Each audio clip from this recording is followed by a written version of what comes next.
Hello students, my name is Bhuvan Kishore, teacher UPS Daralta, Zone Batod, District Raman. Today we are going to read about Understanding Secularism, Chapter 2 of your book Social and Political Life. So let's start it. Imagine yourself a Hindu or a Muslim living in United States of America. अपने आप को मान के चलो आप कि आप या तो हिंदू हो या तो मुस्लिम हो जो यूनाइटेड स्टेट्स ऑफ अमेरिका में रहते हैं। तो वहाँ पे आप उसके एक नागरिक भी हैं और आपको वहाँ पे रहने के लिए एक किराए पे मकान लेना है। तो आपको कोई वहाँ पे मकान देने के लिए तैयार ही नहीं है, किराए पे मकान देने के लिए कोई तैयार नहीं है। तो आपको कैसा फील होगा? जाहिर सी बात है कि आपको थोड़ा बुरा लगेगा। और अगर आप उसकी कोई कंप्लेन करवाने जाओ तो आपको ये कह के भगा दिया जाए वहाँ से कि आप वापस हिंदुस्तान चले जाओ, तो आपको फिर तो बहुत ही बुरा लगेगा। बुरा लगेगा कि नहीं लगेगा? मुझे लगता है बहुत ही बुरा लगेगा। आपको गुस्सा आएगा। आपके साथ जो भेदभाव हुआ है आप उसका उत्तर दो तरह से देना चाहोगे। पहला आ गया इन फॉर्म ऑफ रिटेलिएशन, यानी आप में भी वो भावना जाएगी कि हम भी बदला लेंगे। तो आप कहोगे कि जहाँ पे हिंदू और मुस्लिम जिन कंट्रीज में मेजॉरिटी में है तो क्रिश्चियनों के साथ वहाँ पे भी वैसा व्यवहार करो, यानी ये हो गया फीलिंग ऑफ रिवेंज, यानी उनसे बदला लेना है।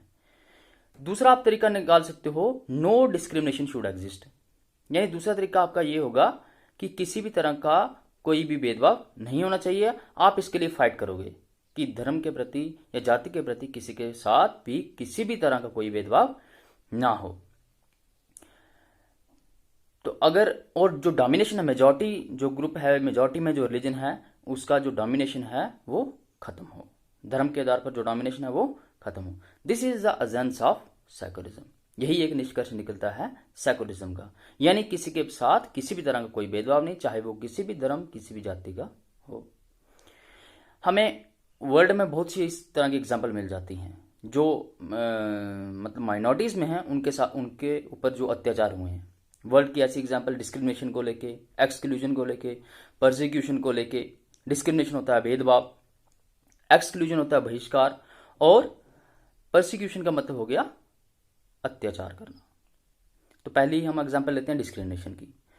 Non Muslim not allowed to build a temple और a church in Saudi Arabia, कि सऊदी अरेबिया में जो नॉन मुस्लिम लोग हैं उनको मंदिर बनाने या चर्च बनाने का कोई भी अधिकार नहीं है, तो उनके साथ यानी भेदभाव किया जाता है वहां पे। दूसरा आ गया एक्सक्लूजन की example. Jewish state of Israel treats its own Muslim and Christian minorities quite badly, यानी जो यहूदियों की स्टेट है, यहूदी जो होते हैं उनकी स्टेट है इजराइल, तो वहां पे जो अपने मुसलमानों के साथ और क्रिश्चियन जो लोग हैं उनके साथ बहुत ही बुरा बर्ताव होता है वहां पे। इसी तरह की हम परसिक्यूशन की एक एग्जांपल लेंगे, ज्यूइश परसिक्यूटेड इन हिटलर जर्मनी।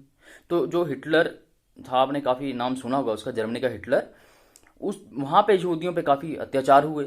तो ये जो एग्जाम्पल हैं इनसे हमें पता चलता है कि मतलब कि माइनॉरिटीज को ज्यादा दबाया जाता है और उनके साथ बहुत बुरा बर्ताव होता है।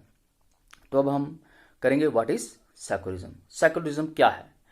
आपने पिछले चैप्टर में पढ़ा कि इंडियन कॉन्स्टिट्यूशन ने फंडामेंटल राइट दिए हैं इंसानों को, जिससे माइनॉरिटीज जो हैं वो माइनॉरिटीज को बचाते हैं वो स्टेट पावर से, और या फिर मेजॉरिटी से, जो मेजॉरिटी में लोग हैं उनसे वो बचाने का काम करते हैं।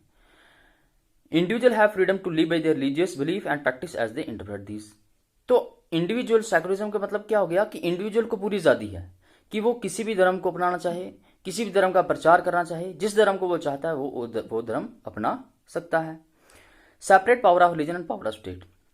और दूसरा मतलब हो गया सेकुलरिज्म का क्या है कि धर्म का और स्टेट का पावर जो है वो अलग अलग होनी चाहिए, यानी धर्म और स्टेट की पावर मिक्स नहीं होनी चाहिए। धर्म को स्टेट में मान्यता नहीं मिलनी चाहिए। अगर धर्म को स्टेट में मान्यता मिल जाती है, धर्म का लोग कोई पावर में आ जाते हैं, तो वो दूसरे धर्म को झुका सकते हैं, उन पे अत्याचार कर सकते हैं। इसलिए क्या है कि पावर ऑफ रिलीजन और पावर ऑफ स्टेट दोनों अलग अलग हों। Why is it important to have power of to separate power of religion with power of state? अब ये जरूरी क्यों है कि हम पावर ऑफ जो स्टेट है उसको पावर ऑफ रिलीजन से अलग करें?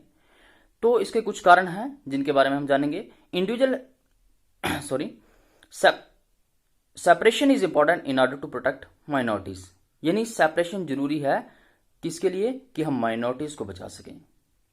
यानी अगर वही मैंने अभी आपको पहले बताया कि अगर पावर अगर मेजॉरिटी के हाथों में आ जाती है तो वो माइनॉरिटीज को दबाने का काम करेंगे, इसलिए जो सेपरेशन है वो बहुत ही जरूरी है। Tyranny of the majority could result in the discrimination, coercion and at times even the killing religious minority. जो मेजॉरिटी के अत्याचार होंगे उससे क्या होगा, एक भेदभाव पैदा होगा, और कभी कभार तो क्या करेंगे वो जो माइनॉरिटीज है उनको अगर वो पावर में है तो हो सकता है उनको मार भी दें। तो इसलिए हमें पावर जो पावर ऑफ रिलीजन और पावर ऑफ स्टेट जो है उसको अलग अलग करना जरूरी हो जाता है। Protect the freedom of individual to exit from their religion, embrace another religion and have the freedom to interpret religious teaching differently. और फिर क्या है कि हमें जो आज़ादी है लोगों की उसको प्रोटेक्ट करना है। ये वो आज़ाद हैं कि वो किसी भी धर्म से बाहर निकल सकते हैं, किसी भी धर्म को अपना सकते हैं, वो जिस भी धर्म में जाना चाहें वो जा पाएं। तो इसलिए भी हमें रिलीजन को पावर से सेपरेट कर रिलीजन को, धर्म को स्टेट की पावर से सेपरेट करने की जरूरत है। Dominant religious might face resistance from community members. Dominant जो है वो प्रतिरोध भी झेल सकते हैं अपने जो कम्युनिटी मेंबर हैं। वो कैसे, उसकी एक एग्जांपल देता हूं मैं आपको कि हम यहाँ पे एग्जांपल लेंगे अनटचेबिलिटी की, छुआछूत की, कि आप इस चीज को पसंद नहीं करते हो कि अनटचेबिलिटी होनी चाहिए, लेकिन क्या हो अगर आप इसको चेंज करने जाओ और पावर में वही लोग बैठे हों जो इसको मानते हों कि अनटचेबिलिटी होनी चाहिए, तो आपके लिए ये आसान काम नहीं होगा और आप अपने ही कम्युनिटी के जो मेंबर हैं उनसे ही आपको विरोध झेलना पड़ेगा। तो इसलिए ये कुछ पॉइंट्स थे जिससे हमें